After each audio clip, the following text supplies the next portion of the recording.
Bismillahirrahmanirrahim. Allahumma Allah Ta'ala பூமிக்கு நீர் என்ற புதியங்களை படைத்துள்ளார். இவற்றால் நமது பல தேவைகள் நிறைவேறுகின்றன. சில பகுதியில் விலங்கியிருந்த வந்த கற்கள் கிடைக்கின்றன. அவற்றை நாம் நமது வீடுகளில் பயன்படுத்துகிறோம். சில பகுதிகளில் நிலக்கரி கிடைக்கிறது. இது எரிப்புக்கு பயன்படுகின்றது. சில பகுதிகளில் பெட்ரோல் கிடைக்கின்றது. இதனால் பெரும் பெரும் இயந்திரங்கள், விமானம், ரயில் மற்றும் பல வாகனங்கள் இயக்கப்படுகின்றன. மேலும் இதே பூமியிலிருந்து தங்கமும் வெள்ளியும் கிடைக்கின்றது. அவற்றை அழகான விலை உயர்ந்த ஆபரணங்களாக தயாரிக்கப்படுகின்றது. இன்னும் மனித உடலுக்கு பலத்தை தருகின்ற கனி வகைகளையும் படைத்துள்ளார். பூமிக்குள் இவ்வளவு புதையல்களை படைத்தவன் யார்? நிச்சயமாக அல்லாஹ். ஒரு ஃபரலை பற்றி இப்னு அப்பாஸ் ரலியல்லாஹு அவர்களிடம் ஒருவர் பகல் முழுவதும் நோன்பு நோக்கின்றார், இரவு முழுவதும் நஃபில் தொழுகின்றார். ஆனால் ஜும்ஆ மற்றும் ஜமாஅத் தொழுகையில் கலந்து கொள்வதில்லை.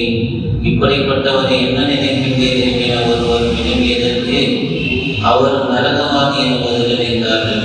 ஒரு சுண்ணத்தை பற்றி முஹம்மது நபி ஸல்லல்லாஹு அலைஹி வஸல்லம் அவர்கள் 3 மூச்சில் தண்ணீர் குடிப்பார்கள். பாத்திரத்தை வாயில் வைத்ததும் பிஸ்மில்லாஹ் என்றும், பாத்திரத்தை விளக்கியதும் அல்ஹம்துலில்லாஹ் என்றும் கூறுவார்கள். இவ்வாறு 3 முறை கூறுவார்கள் என அபூ ஹுரைரா ரலியல்லாஹு அன்ஹு அவர்கள் அறிவிக்கிறார்கள். ஒரு முக்கியமான சிறப்பு, சம்மில் குரு ஏற்படுவது போன்று மனித உள்ளங்களிலும் பாவத்தால் குரு ஏற்படுகின்றது. இதன் தூய்மை பாவம் மன்னிப்பாகும் என நபி ஸல்லல்லாஹு அலைஹி வஸல்லம் அவர்கள் கூறினார்கள்.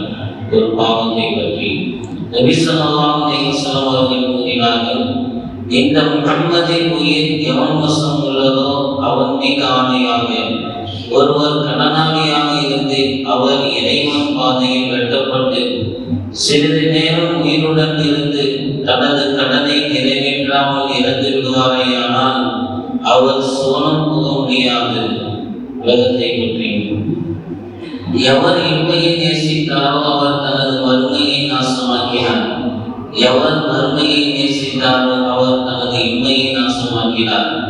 எனவே நீங்கள் அழியக்கூடியதை விட்டுவிட்டு அழியாததற்கு முன்னுரிமை தாருங்கள் என நபி ஸல்லல்லாஹு அலைஹி வஸல்லம் கூறினார்கள். நபியோடி மருத்துவம், எவர் அதிகாலையில் வெறுமையின்றி மதீனாவின் அஜ்வா எனும் பேரின்பலத்தை ஏறு சாப்பிடுவாரோ அவருக்கு அன்றைய தினம் நச்சு மற்றும் சூரியத்தால் எந்த பாதிப்பும் ஏற்படாது என நபி ஸல்லல்லாஹு அலைஹி வஸல்லம் அறிவித்தார்கள். சுப்ஹானல்லாஹ்